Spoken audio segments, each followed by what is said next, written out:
Hi, and welcome to our show in our community. Joining us today is Ravi Bhatnagar and Basab Pradhan. Welcome. Thank you. Glad to be here. So, your company is called Bad Company or Bay Area Drama Company? That's right. So you call it BAD? We do call it Bad Company, sort of informally, but the formal name is Bay Area Drama Company. But the initials are bad, so it just stuck. How did the name come about? We were just, well, we were kind of looking at possible names for the company.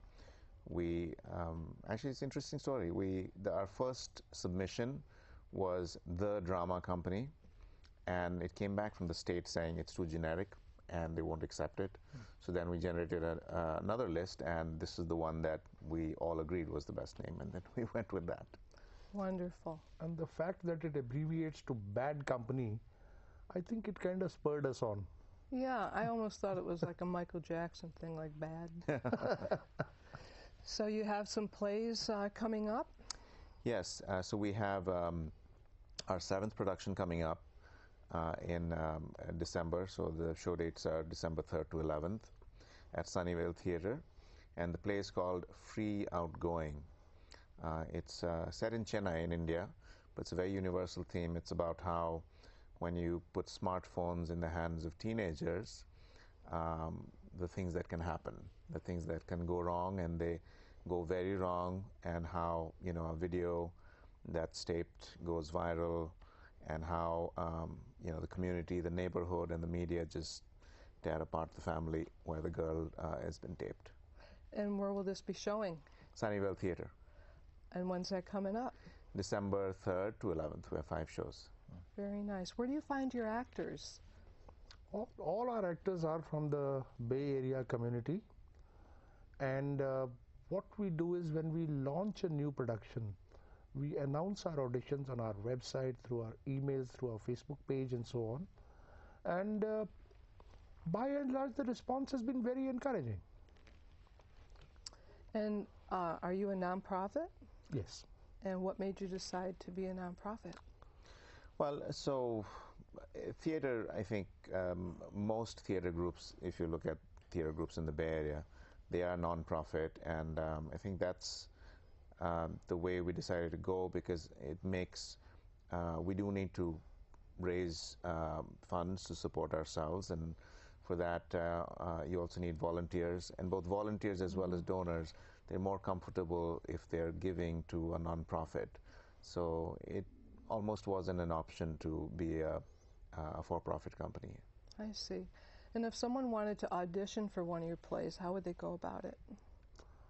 Just respond to our audition announcements, and we'll give the date and a time slot for the person to come, and we have a set procedure that we follow, and we go through with that. Yeah. And also on the website we have a Join Us page where you can fill out a form, indicate your interest, whether you're interested in performing as an actor or in production design or backstage, whatever, and then we contact you for that purpose then. And you're both directors and actors, and you're a writer. Are you a writer as well? I am not. He is. Tell me about your experiences in writing and when you started. Well, so we've been around for 2 years. 2 of the productions are actually that we did. One was last year, Doll's House, was a play that I adapted from the original Ibsen's play, which is 130 years old. Wow. And the play is about a woman's identity, a theme that plays out beautifully in almost all cultures around the world, even today. So what I did was I adapted the Ibsen's original play to an Indian American family in the Bay Area, and it was received very well last year.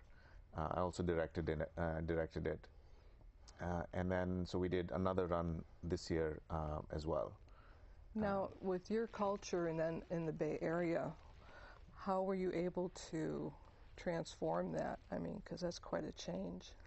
It is. So it was, I had to more or less rewrite it. I mean, the plot is not as close to Ibsen's original as you might think an adaptation should be, but it didn't quite fit. But if you look at the broad theme of a woman's struggle, you know, she's a homemaker, and then her struggle with, okay, what is her identity within the family, within society, and then how she suddenly, you know, when a crisis happens, she finds herself adrift because her husband treats her very differently, and as if he had a claim on her, and then how she responds to that. So the events are different from Ibsen's event. The crisis itself is different, and the way I wrote the play, it was very sort of anchored in sort of Indian culture and some festivals which are different. Ibsen's original was during Christmas, and so here this is a Hindu family, so I picked a different festival called Karwa Chauth, which is where, you know, the woman prays for the long life of her husband. So again, it, you know, so it sort of lends itself to that, what is my identity as a woman, kind of a theme. And at the end, I left the ending very, very true to Ibsen's original, because I thought that was like, I shouldn't mess with that. Yeah, artistic license can only go so far. Yes, that's right. Yeah, you don't want to go so far that people say, okay, this has nothing to do with A Doll's House. I mean, if you change the ending, then that's just, you can't do that. Exactly. Yeah. Yeah. You see, fundamentally, we do believe that most social conflicts have always existed, and they exist everywhere in the world. Changing the backdrop on which the conflict is framed really doesn't change the conflict. The conflict remains the same. Discrimination, exploitation on the basis of race, gender, and in so many other ways is everywhere in the world, and it has to be battled and fought everywhere. Absolutely, yes. Now, you've been directing and acting for over 40 years. Tell me when you started, Basab. 1968, when I was still a student. What was your first play? Well, actually, I started long before that, when I was a little kid, and I acted as one of the 40 thieves in Ali Baba and 40 Thieves. That's great. But no, on a more serious note, yes, it was when I was a student, and I was part of the dramatic society of my university, and started working there, and it soon evolved into a passion. After I finished my education, when I started working, a group of friends, we got together and we formed a theatre group back in India, in Calcutta, in 1981. Wow. And we were doing about 4 to 5 productions a year. The nice part of it is that I left that city in 1993. Wow. Today, 23 years later, and nearly 40 years since we founded the group is still going strong in Calcutta. Still? Yes. Wow, that's fantastic. It's just great. I love theater. Do you both act in your plays? Yes, we do. And all of us, I think we try not to act in the plays that we are directing. But sometimes it's just not possible, because, so in A Doll's House, for instance, I wrote it, I directed it, and I was not planning to act in it, but one of the actors had to drop out, so, and there was just 5 weeks left to show, so I had to step in. Got to do it. Yeah, yeah. But most of the time we tend not to be in the play act in the play that we're directing. You see, it's a lot different from television or film, because once you take a shot on TV or on film, you can watch the shot to see how it's come out. But you can't watch yourself on stage. No, you can't. Not unless you film it and you can watch it later how it happened. But yeah, I understand. And sadly, unfortunately, not very many playwrights pen in roles and characters for people with as much gray hair as I have. You have beautiful hair, by the way. Yeah, the difference between acting on film and then acting in theater is quite different. Yes. In theater, you could have 20 rows or 200 rows, and you have to act over the top so everyone can see what you're doing. On film, your face is as big as a kitchen table, and every emotion that you have, people can read what you're thinking. There's Very one right. more very important difference, What's that? and which is that the actors and the audience, they feed off energy from each other. The True. when the audience responds to any situation on stage, the energy flows right back into the actors, and that helps them to grow more. This is true. When did you start acting? I started in school. I continued into college.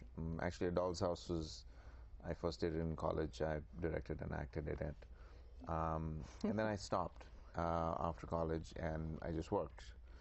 And I picked it back up only recently. I was like riding a bike.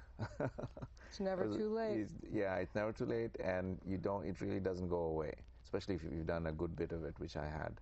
So I'm happy that I'm able to do this now. And we work with our theater company almost full time. So it's a big commitment, and we're just thrilled that we're able to do that. And you have a third founder? Yes. Our third founder is a charming young lady, Sindhu Singh. And in fact, it was the interaction between the three of us that got us into bringing this idea to fruition.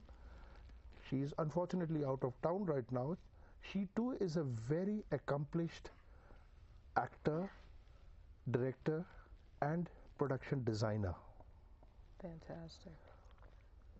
That's great. It's the three of us who are the co-founders of this group. And most of your plays are spoken in English. All of them, and that's we intend to keep it that way. So our plays are all in English. We want to appeal to audiences. We do have audiences who are not even South Asian. But even if it was just South Asian, you have to use English is the link language, because India itself has so many languages that you couldn't do plays in Hindi and appeal to South Indian audiences. So Hindi is like largely spoken in North India. But we also think that while the plays we do, the settings and the actors by and large tend to be South Asian, but the themes are very universal. So for instance, the next play that we're doing, Free Outgoing, the theme is about young people, smartphones, slut shaming, and the kinds of things that happen in high school and college in the United States. You hear about it every month. There's something or the other, and how that plays out in a country like India, which is traditional conservative, is different. But the issues were universal, because smartphones are getting into the hands of teenagers everywhere in the world. Everywhere, every age, huh? Did you hear about the Samsung phones today on the news? Or was it last night that they were starting on fire? Yeah. Terrible. Yeah. Yes. Yeah, so they've recalled their phones, the Samsung Note, I believe. But no phones on fire for the play. No. No. Basab, what's the hardest role you've ever played?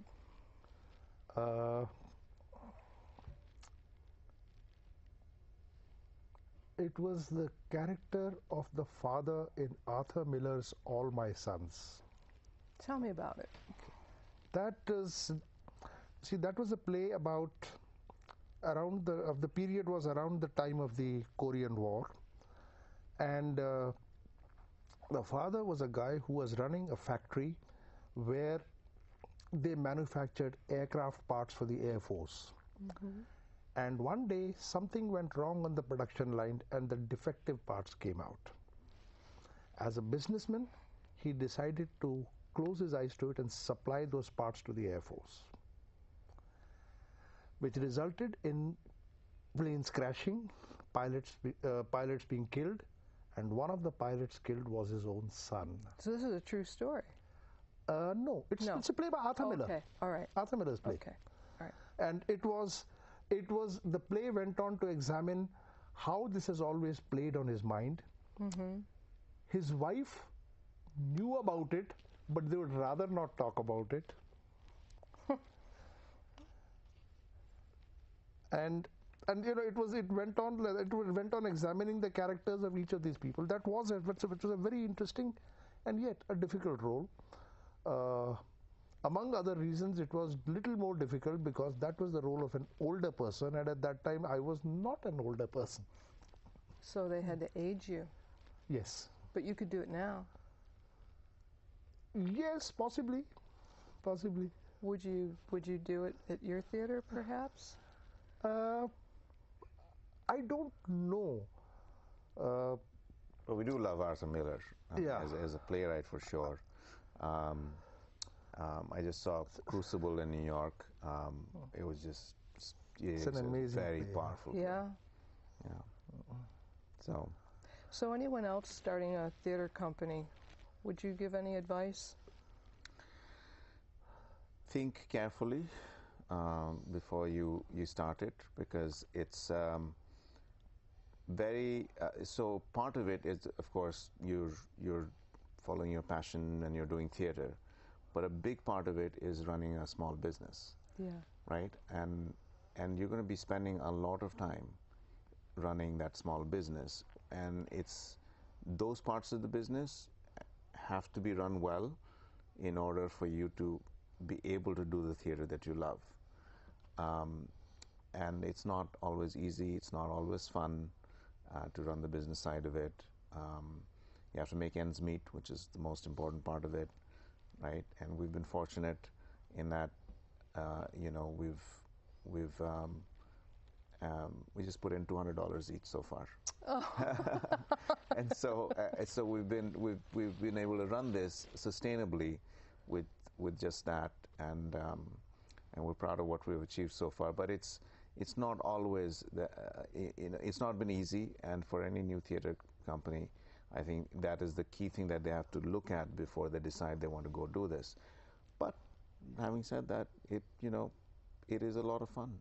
It is a lot of fun. It gives you the kind of freedom you get from being able to decide what kind of theater you'd like to do and go do it. You don't get it as if you were just an actor or a director, because you're working in productions that are other companies' productions.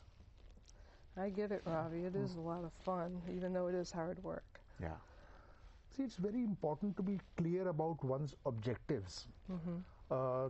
Just as in cinema, in theater also there is theater which is purely commercial and run purely like a business with the prime objective of making money. And there is theater which is more issue-based, which tries to question society. I do believe that while, yes, theater, like all other forms of art, does try to entertain, but that's not all. Theater has an important responsibility to function as a mirror to society.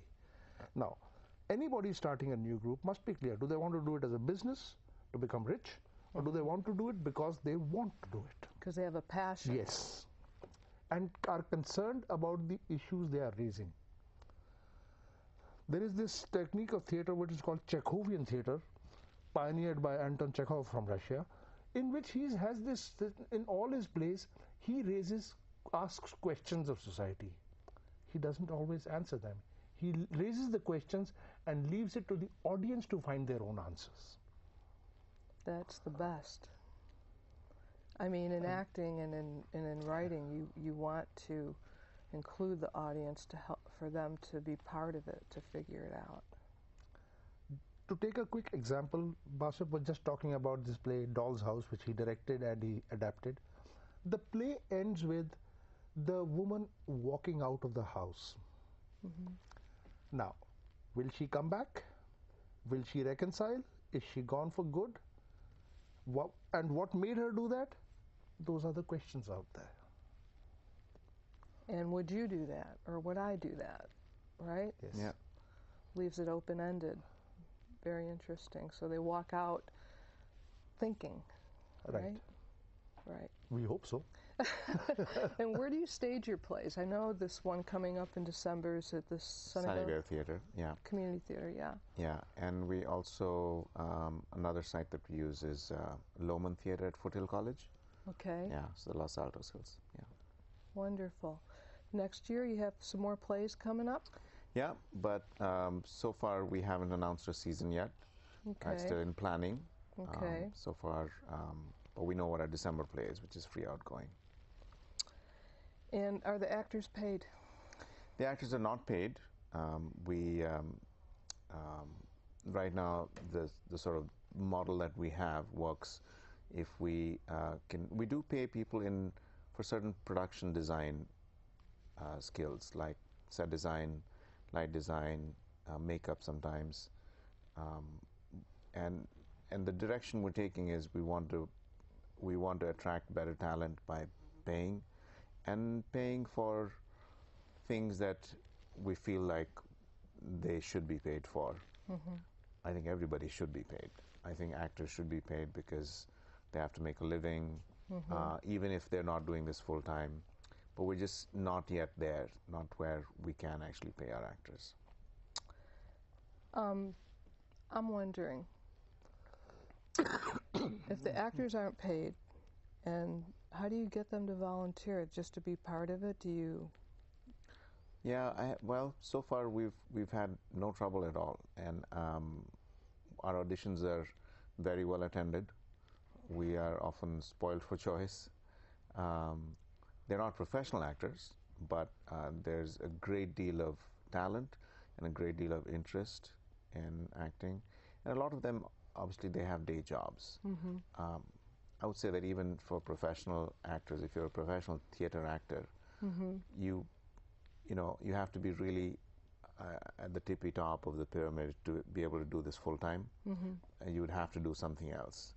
So I think we're fortunate in that we're drawing from a pool of artists where they can actually afford to do this on a volunteer basis. Do you have any training? Do you train actors at all? Do you have any classes? Well, I think if you saw our rehearsals, they are very much Coaching? Coaching. A lot of coaching goes in, and we just don't. I mean, for instance, just today I spent an hour with one of the actors in Free Outgoing, so I'm directing that play. He's a first-time actor, and so he needs help, which is over and above the time we spend with him in rehearsals. And so we do that a lot. So some of it is accent training, for instance. Some of that is just flow and things you can do on the phone, so you don't have to necessarily. But if we had to meet one-on-one, we would do that. So yes, there is a lot of coaching outside of rehearsals as well. And Basab, there's two kinds of plays that you put on. Your website says two kinds of plays. Yeah. Yeah. Would you like to explain that? Yeah, sure. So so we have our main stage plays, which are full production. They will generally be in a Sunnyvale Theater. So the production values are much higher. And then we have our black and white line, which are more or less black box settings, and where we just try to get the essence of the theater, which is the acting and what's going on on stage with the actors. So it allows us to sort of play around with having a more economical setting, production for the black box and lower ticket prices and stuff like that. That's nice. To explain that a little more, it's the kind of thing where the sets are more symbolic than true to life, which saves on the costs there. And that is a thought that extends to all aspects of the production, to be able to bring the production out at a lower cost, but with less razzmatazz. I get it. And your full productions, do you have music score? Yes. So we have in 3 of our plays we had original music composed, sung live. Really? Yes. Tell me about that. Yeah. Who's singing? So I'll tell you, for A Doll's House. In A Doll's House, we had an original composition done by Bay Area composers, It was recorded. So Sindhu, who plays the lead role of Nora, Ibsen's Nora in the play, so she's also a very talented singer. So she recorded it, and then so it was played back during the play. But there's also sort of a nightclub scene in the play, and she's the singer there. So she sings a cover of a song from the Bangles live on stage. Oh, sweet. Yeah. So, how did your family support you in your acting and writing and as a youth? Were they supportive of you? Yeah, very much so. I mean, without that, it gets very difficult to do this kind of a thing. So, my wife is a writer herself, and so she's supportive, very supportive of my foray into the arts. That's wonderful. How about My wife too. When we were doing theatre back in India, she was very much a part of the group. In fact, I spoke to you about that. My character in All My Sons, it is she who played my wife in that play. Oh, that's perfect. But after having come here, and she finds this a little difficult. She works in San Francisco, and go to rehearsals and she finds that a little tedious. Yeah, it's quite a commute, isn't it? So she helps us with production. Okay, so again, your website is BayAreaDrama.company, and the next show is Free Outgoing, which will be December 3rd to 11th at Sunnyvale Community Theatre. wonderful. And our Facebook page is Bay Area Drama Company, in which also we keep announcing developments and new things that are happening, and the progress of our productions which are on the floors. Perfect. Well, we look forward to seeing those shows. I'm going to come and see that show Please. at the Sunnyvale We'd love to Community have you there. Theater. That's a great theater. Yes, the it is. acoustics there are just Terrific. Yes. wonderful. Yeah. Yeah. I actually put on a production there one time. It was You did? pretty fantastic. Yeah. Music It's- show. Oh, a musical, yeah. Okay. It's a comedy musical. Mm-hmm. A lot of your stuff is comedy, yeah? We don't do necessarily do comedies, but there are pieces to it which are comic. It's drama. Yes, it's right? drama with comic interludes. Let's put it this way: we like to have humor in our plays, but we don't want it to become slapstick. There you go. Thank you so much, Ravi and Basab, for being with us today. Thank you for joining us today in our community. This is Trisha Greenwood. Thank you. Thank you. Thank you. Thank you.